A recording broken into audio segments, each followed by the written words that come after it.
Música de introdução tensa e rápida, com sons de floresta e um ruído eletrônico distorcido. A imagem de fundo é um steel granulado de algo disforme na mata. 12 de março de 2018. Base de pesquisa ambiental na fronteira do Acre. O governo federal enviou um helicóptero não para resgatar, mas para confiscar todos os equipamentos, notas de campo e HDs de uma equipe de biólogos. O motivo?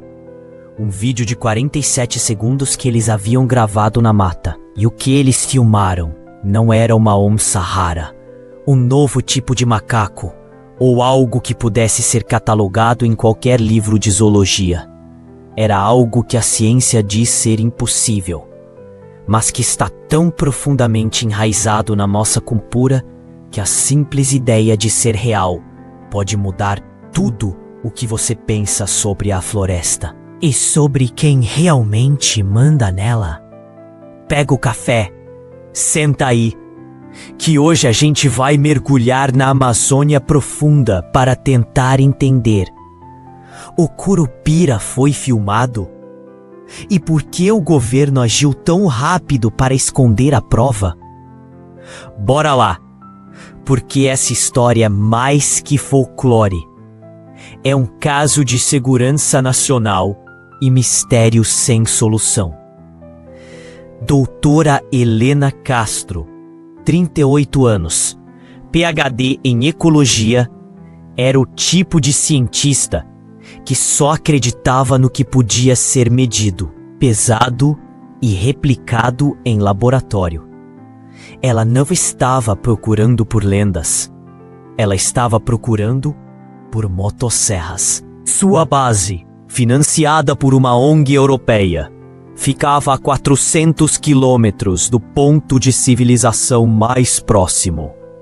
Uma zona de atrito entre a floresta intocada e o avanço agressivo do desmatamento ilegal. O objetivo da equipe era simples: monitorar o avanço ilegal de madeireiros e garimpeiros, documentando a destruição com câmeras de alta resolução e drones. Um trabalho perigoso, sim, mas previsível. Eles estavam acostumados com o risco humano, mas não com o risco lendário. Helena tinha consigo 2 assistentes de pesquisa e, crucialmente, 2 guias locais. Irmãos que cresceram conhecendo a mata como a palma da mão e que tinham um respeito quase reverente por certas áreas que eles chamavam de zonas proibidas. E é aí que a coisa começa a ficar estranha. Desde a primeira semana, os guias, Tiago e Samuel, começaram a relatar coisas esquisitas. Não eram apenas os sons noturnos habituais da floresta. Eram silêncios. Silêncios que chegavam de repente e engoliam todos os sons, como se a floresta tivesse prendido a respiração. Helena ria, chamando de estresse pós-traumático da selva. Mas Tiago, o mais velho, insistia. Ele dizia que os animais estavam fugindo de algo, que não era um predador normal. Eles estavam fugindo do guardião. E o guardião não gostava de câmeras. A grande virada aconteceu no final de fevereiro. A equipe estava rastreando um caminho de desmatamento, particularmente agressivo, quando encontraram algo que não fazia sentido. Pegadas. Pegadas humanas, mas pequenas, talvez de uma criança. O problema? Elas estavam invertidas. O calcanhar apontava para a direção da caminhada. Helena, inicialmente, pensou em brincadeira de algum madeireiro querendo assustar. Mas as pegadas eram fundas, consistentes e apareciam em locais inacessíveis para um humano normal, no meio de raízes e cipós emaranhados. Ela tirou fotos, cética, mas intrigada. Ela enviou as imagens para um colega em São Paulo, que respondeu com um emoji de risada e a palavra Curupira. Helena sentiu um arrepio, mas a ciência dela gritava: coincidência, ótica, brincadeira. Mas a floresta não parou de brincar. Para tentar desvendar o mistério das pegadas, a equipe montou uma armadilha de câmera de alta velocidade em um local onde as pegadas apareciam com maior frequência, perto de uma nascente de água que eles sabiam ser usada por animais selvagens. A câmera, uma Bushnell de última geração, era ativada por movimento e infravermelho. O guia Tiago estava aterrorizado. Ele implorou para Helena não instalar a câmera ali. Ele disse que filmar o Curupira era atrair a fúria da mata, que eles estavam quebrando o código. Helena, com seu sarcasmo típico, respondeu: se ele for real, Tiago, vamos ganhar um Nobel. Se não for, vamos ter um bom vídeo de um macaco esperto. O macaco esperto demorou 3 dias para aparecer. Quando voltaram para checar a câmera, Tiago mal conseguia respirar. A câmera estava deitada no chão, a lente levemente arranhada, mas o cartão de memória estava intacto e continha 47 segundos de pura confusão. O vídeo começa com o infravermelho ativado. Tudo em preto e branco granulado. É noite, mas a luz da lua filtra um pouco e a câmera tem uma boa sensibilidade. Você consegue ver um grupo de capivaras bebendo água. Tudo normal. De repente, as capivaras disparam em pânico, mas não na direção da câmera. Elas disparam para os lados, como se algo tivesse caído do céu. E aí, a 15 metros da lente, surge a figura. Não é um macaco. É pequeno, sim. Talvez 1,20 m de altura, com uma constituição robusta, quase atarracada. O que choca, e isso é o ponto crucial, é a velocidade e a coordenação. Não se move como um bípede humano. É rápido demais, quase um borrão. E o cabelo, ou o que parece ser cabelo, é denso, talvez ruivo, refletindo o pouco de luz. Mas o detalhe que fez Helena quase desmaiar: os pés, quando a figura para por 1 milissegundo, olhando para a câmera, você vê claramente a anatomia. Os pés apontam para trás, completamente. O objeto então se move, não correndo, mas saltando com uma agilidade impossível, e some na escuridão. O vídeo termina quando a câmera, presumivelmente atingida por um galho ou algo arremessado, cai. A primeira reação da equipe não foi científica, foi puro terror. E aqui está o primeiro twist que complica a nossa história. O vídeo não foi postado imediatamente. Helena, apesar do choque, manteve a cabeça fria. Ela sabia que postar isso significaria o fim de sua carreira e o ridículo internacional. Ela decidiu enviar o vídeo para análise forense de imagem em São Paulo, discretamente, junto com as fotos das pegadas. Ela queria a confirmação de que aquilo era uma fraude digital, uma ilusão de ótica. Ela precisava que fosse uma fraude. Mas a notícia vazou, não pela rede de Helena, mas pela rede dos guias. Tiago, tomado pelo pânico, enviou uma cópia do vídeo para sua família na cidade mais próxima. dizendo que eles haviam despertado a fúria. Essa cópia, de baixa qualidade, começou a circular em grupos de WhatsApp locais, misturando-se a lendas urbanas e hoaxes antigos. E é aí que os tentáculos do poder começam a se mover. 48 horas depois que o vídeo começou a circular na periferia, a base de Helena recebeu uma visita inesperada. Não eram jornalistas. Eram homens de macacão verde-oliva, identificando-se como fiscais ambientais de uma agência federal de segurança, acompanhados por militares. Eles não pediram licença, eles exigiram. O pretexto oficial? Denúncias de atividade de pesquisa não autorizada em zona de proteção estrita. Conversa para boi dormir. A base de Helena estava totalmente documentada junto ao IBAMA. O verdadeiro objetivo era um só: o HD principal e o cartão de memória original. Helena, que não é boba, já havia escondido o original em um local seguro. Ela entregou uma cópia, alegando ser o original, e protestou veementemente. Os agentes, que agiam com uma frieza robótica, não estavam interessados em argumentação. Eles lacraram o laboratório, confiscaram todos os computadores, e em menos de 6 horas, a base foi declarada fechada por tempo indeterminado. A equipe foi retirada sob escolta.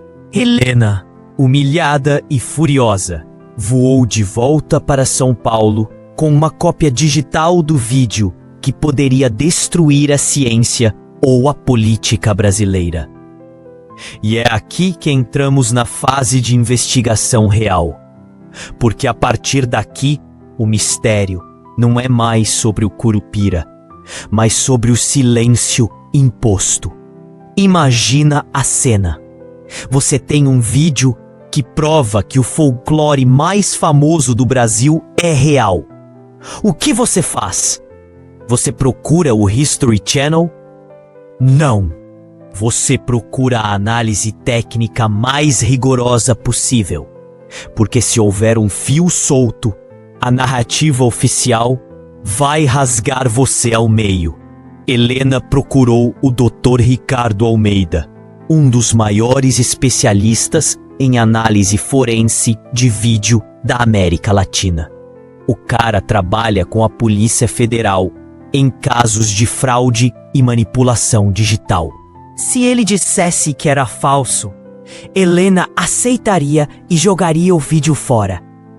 O Dr. Almeida passou 2 semanas examinando os 47 segundos, quadro a quadro.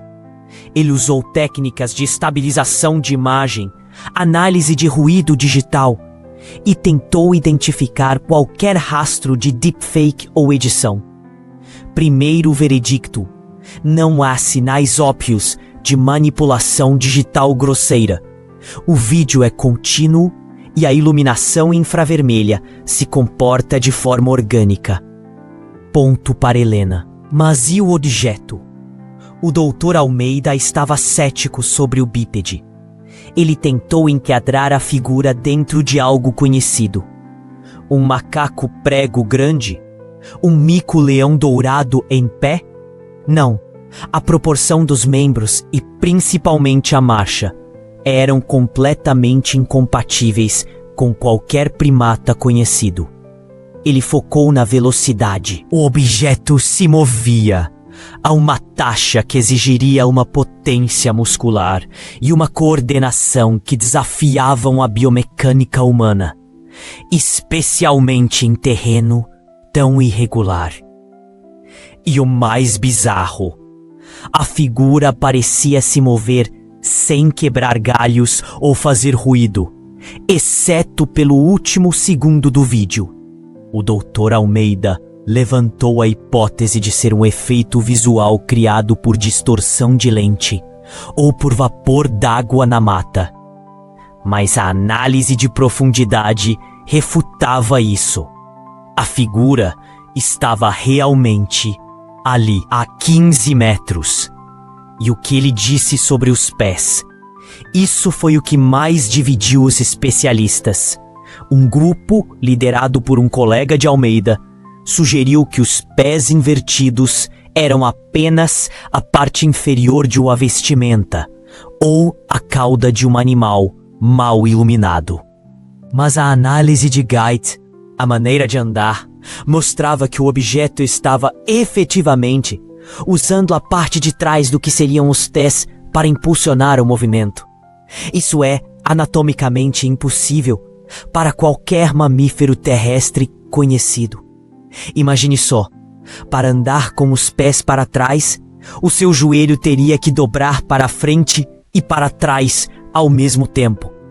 É uma aberração evolutiva, a menos que ele realmente seja o Curupira.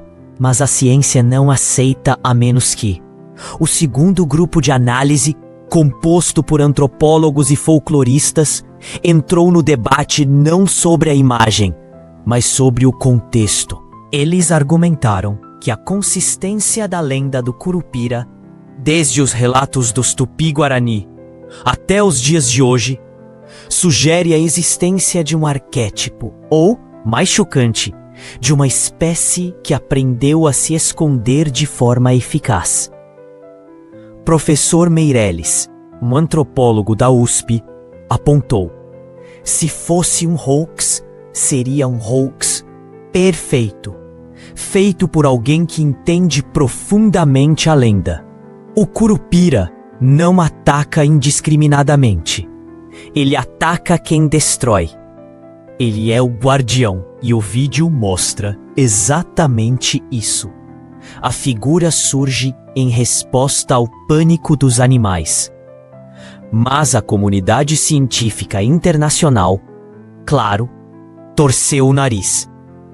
Eles chamaram o vídeo de evidência anedótica de baixa qualidade e a história de Helena de histeria folclórica.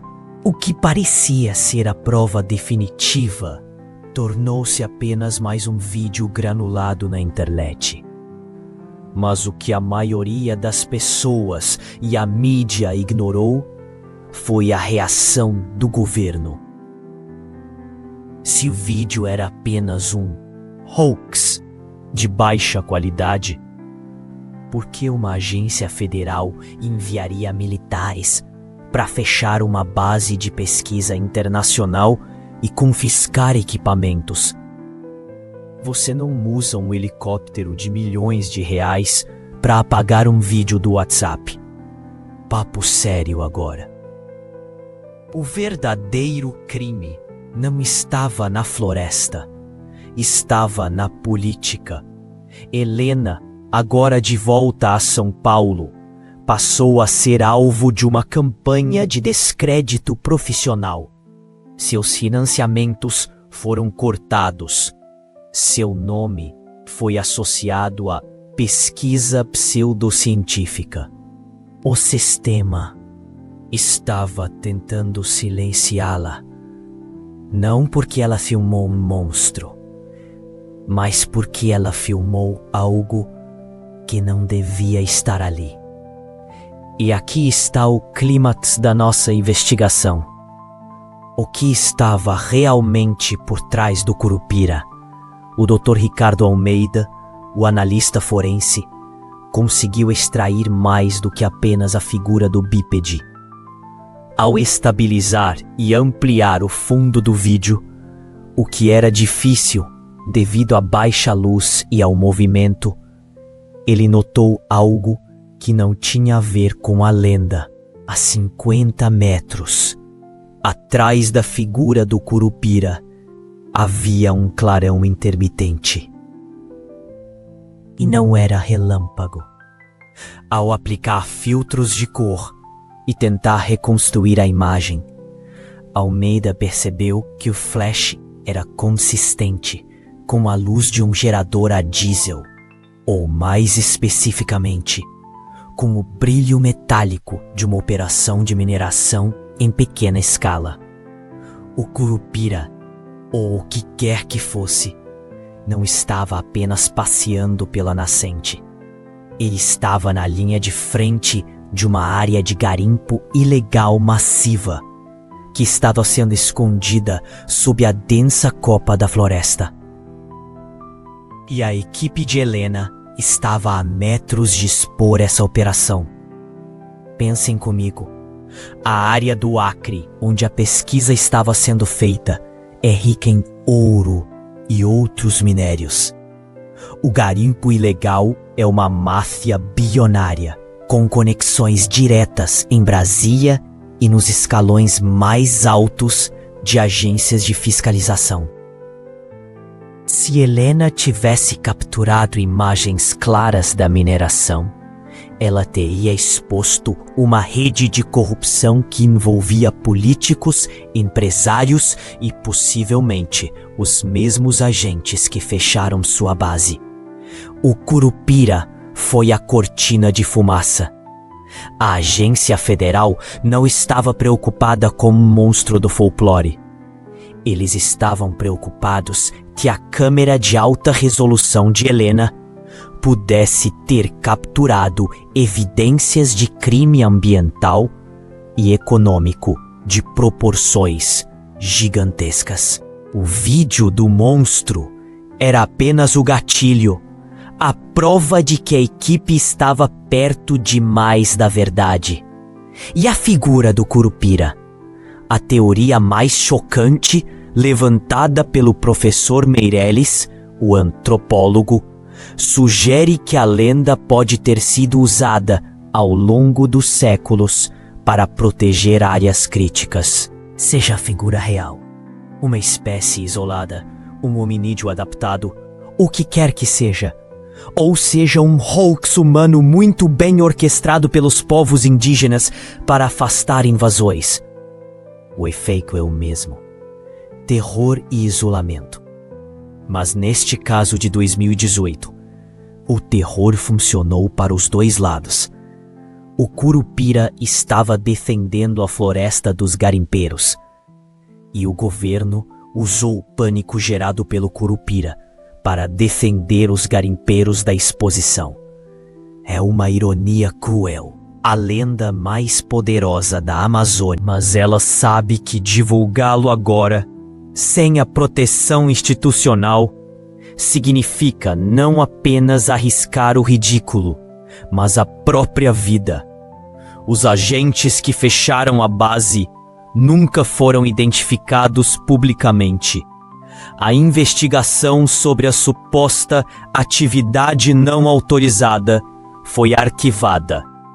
E o mais importante, imagens de satélite posteriores, obtidas por ENGs independentes, confirmaram um aumento exponencial na atividade de garimpo na exata região onde Helena estava filmando. O que vimos naqueles 47 segundos?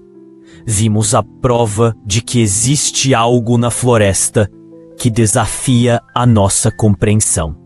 Mas, mais do que isso, vimos a prova de que existe uma rede de poder que usa o nosso medo e as nossas lendas para esconder a própria ganância.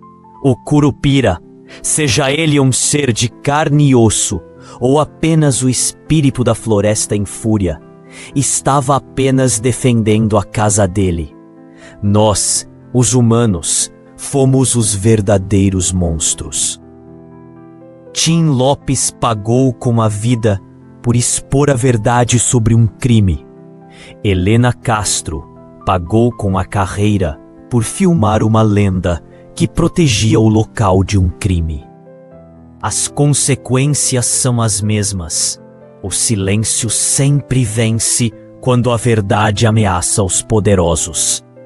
E agora a pergunta que não quer calar: se você tivesse esse vídeo em seu poder, sabendo que ele é a prova de que o folclore é real, mas sabendo também que ele colocaria sua vida em risco ao expor a máfia do garimpo. Você postaria? Você arriscaria tudo para provar que o Curupira existe? Comenta aqui embaixo o que você faria nessa situação. E se você curtiu essa investigação, que vai além da superfície, não esquece de deixar o like e se inscrever, porque a gente sempre vai buscar a verdade que eles tentam esconder. E no próximo vídeo, vamos para o interior de São Paulo investigar o caso das luzes de Vargem Grande. Um avistamento OVNI que a Força Aérea Brasileira insiste em dizer que foi apenas um balão meteorológico, mas as gravações de rádio dizem outra coisa. Não perca! Tela escura, som de um passo na floresta, seguido de um som de algo quebrando.